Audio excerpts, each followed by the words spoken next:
In episode 7, Zuko's new loyalty comes up big when Lieutenant G overhears that Prince Zuko is to be brought in front of Fire Lord Ozai to stand trial for crimes.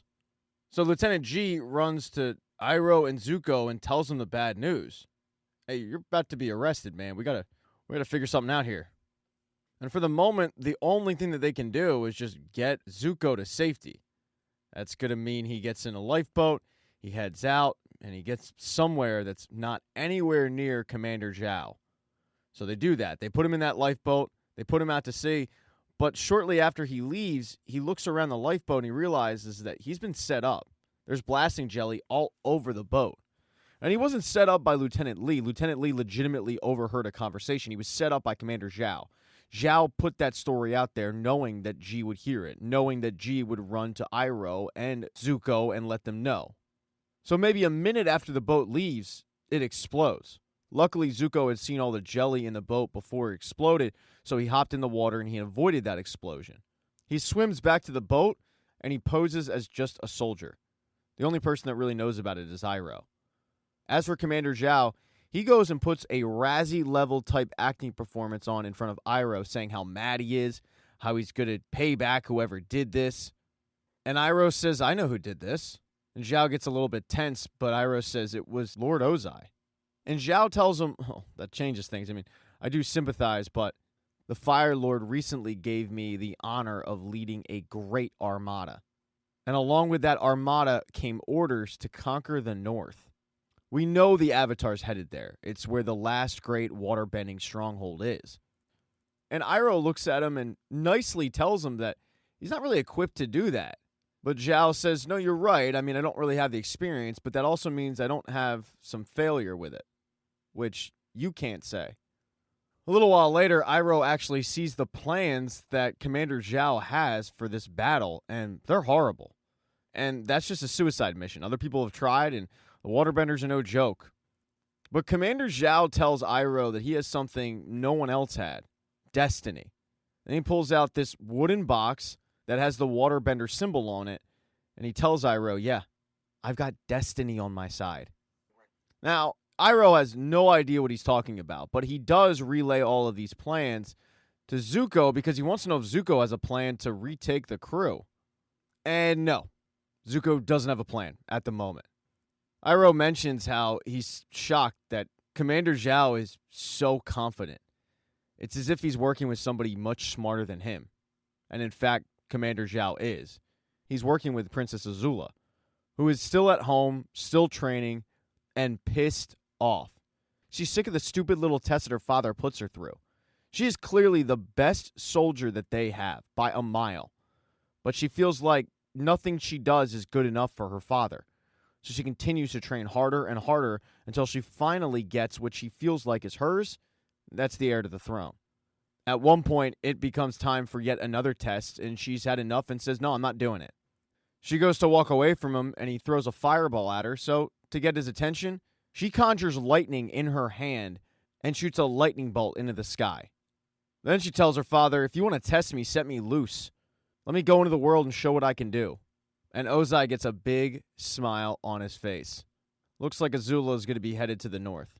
And the north is where Katara, Sokka, and Aang arrive to a hero's welcome. The north was waiting for the Avatar to arrive. They're pumped. The first person they meet is Arnook, chief of the Northern Water Tribe. They then meet Master Pakku, who is the senior waterbending master. That's somebody that Katara really wants to talk to. She wants to level up her training even more.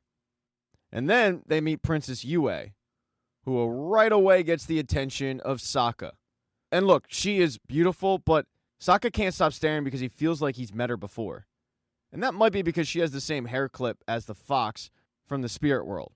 Sokka's yet to put that together. For the moment, he just can't place where he knows this girl from. But Aang, all Aang is worried about is telling them about his vision, that the North is attacked. He wants to put a stop to it. The thing is, they already know about it. They tell him that several days ago, their scouts picked up a Fire Nation fleet steaming their way. Arnook tells them that they're already setting up to deal with the Fire Nation fleet. They're just relieved that they have the Avatar by their side. All of the Water Tribe then prepares for a giant feast. During the feast, Sokka cannot stop staring at Princess Yue. And the whole time, he's just trying to place it. When he sees her feeding a bunch of kids, she finally notices and has to say, "Hey, you want to try this food?" The two start chit-chatting, and Sokka realizes that his preconceived notions about this princess couldn't be farther from reality. He kind of thought she would be a stuck-up snob, but in fact, she's not. She's pretty down-to-earth, pretty chill. The two actually bond over the pressure that they have and the fact that a lot of times they can't just, be kids. But as these two are acing that chemistry test, some guy named Han shows up and kind of messes it all up. Sokka can tell just by looking at Han and Yue's conversation that there's some kind of past here. He's eyeing up Han, and the reality is he's just no match. But that's not the only time that Sokka's going to run into Han.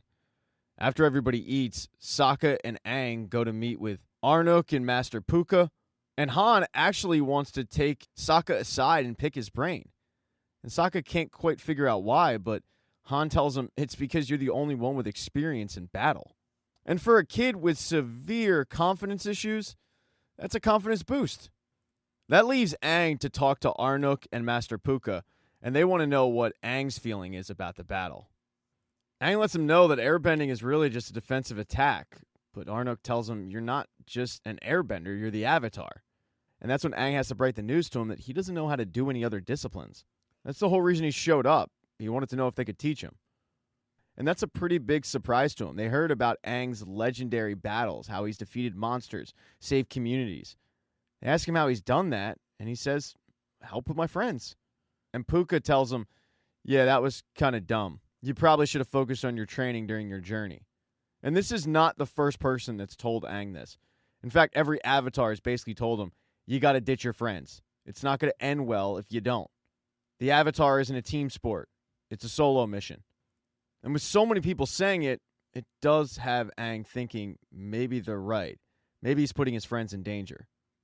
Aang then needs to go find the shrine of Avatar Kuruk. He has to tap into an Avatar state and talk to Kuruk. See if maybe Kuruk can channel his body just like Kyoshi did. He goes and finds Yue because she is the spiritual leader, and she shows him where the shrine is. Within a few seconds of sitting down, Aang is having a full-blown conversation with Avatar Kuruk. But as he's doing that, Sokka made sure to go seek out Yue. After talking with Han for a little bit, he found out that Yue is single. In fact, Yue and Han were supposed to get married. In fact, Yue and Han had an arranged marriage, but she broke it off. She never gave a reason why. And Sokka, he doesn't care. That just opened the door for him. So he wants to go find out what's up. He, however, kind of freezes in the moment and says, yeah, I probably should go. And that's when she gives him a clue on where he knows her from. It's such an obvious clue that right away Sokka says, oh my god, you were the fox. And she admits, yeah, I was the fox. I can actually travel from the human world to the spirit world. She tells Sokka that not long after she was born, she got very, very sick. So the father pleaded with the spirits to save her life. And they did. The moon spirit answered his prayer. But when that happened, it also gave her this ability to travel between the spirit world and the human world. She's part spirit, she's mostly human. To Sokka, she's 100% a smoke show. Now, she only visits the spirit world in her dreams, but she doesn't view the spirit world like Sokka does. Sokka views it as horrifying. She views it as magical. Sokka then asks her, I gotta know, why did you break off the marriage with Han? And she tells him that Han is a great guy, but he's not the guy of her dreams. And then she kisses Sokka. And I want you to keep in mind that all the while, Aang is like 3 feet away in that Avatar state as these two crazy kids make out. It's adorable. But as they hook up, Aang is trying to get in touch with Kuruk, and he's able to, but Kuruk is unlike any of the other Avatars. Aang tells him of his idea, how Avatar Kyoshi just took over his body, and Kuruk can do the same thing. But Kuruk says, no, I can't. It's impossible. And when Aang tries to argue with him that it's not impossible, it literally happened on Kyoshi Island, Kuruk gets angry and says, no, I'm telling you, it's not possible. He explains that after he became the Avatar, he realized that dark spirits were trying to cross over from the spirit world to the real world, and he went out to stop them. The war he waged on those spirits damaged his body and corrupted his soul. By doing so, he wasn't even able to save the one that he loved, a woman whose face was taken by Ko. If he were to take over Aang's body, he can't assure that he would even have control over it. But his message to Aang is the one that a lot of people have given him. That if he doesn't do this alone, those that he does love will end up paying the ultimate price. When Aang comes out of the Avatar state, he goes and finds Katara, and Katara is really, really mad. She thought that by coming to the north, she'd be able to strengthen her waterbending ability. Unfortunately, she found out that they don't let women fight, and she thinks that's ridiculous. The only thing they do is let women be healers, but she's not into that. She's cool with learning that, but what she really came for is to learn how to fight. And Master Pakku is dead set on not allowing her to do anything but heal. She starts venting to Aang about this, but Aang actually agrees with Master Pakku.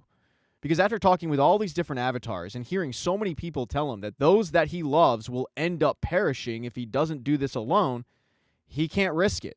He tells her, I don't want you fighting this battle. But Katara isn't taking no for an answer. She's decided that to prove herself, she's going to challenge Master Pakku to a fight. Yeah, she might lose, but she hopes to at least gain his respect, make him see the light, that women can fight. And when she talks to her brother about this, she's surprised at his answer. Go, prove yourself, kick his ass.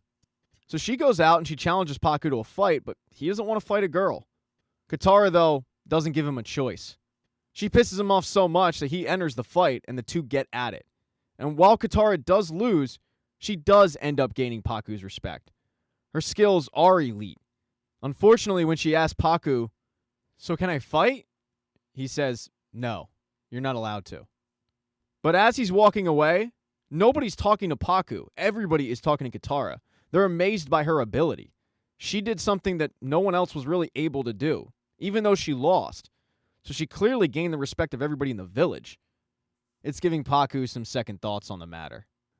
She then looks at Aang and reminds him that it's her decision to fight. And she appreciates the fact that Aang is worried about losing her and her brother, but they didn't come all this way to sit on the sidelines. They're ready to stand by his side and fight off the Fire Nation. And the fight is coming soon, because ash starts falling from the sky. Fire Nation's super close. Thank you so much for checking out this recap. Please consider subscribing to the channel and subscribing to my Patreon.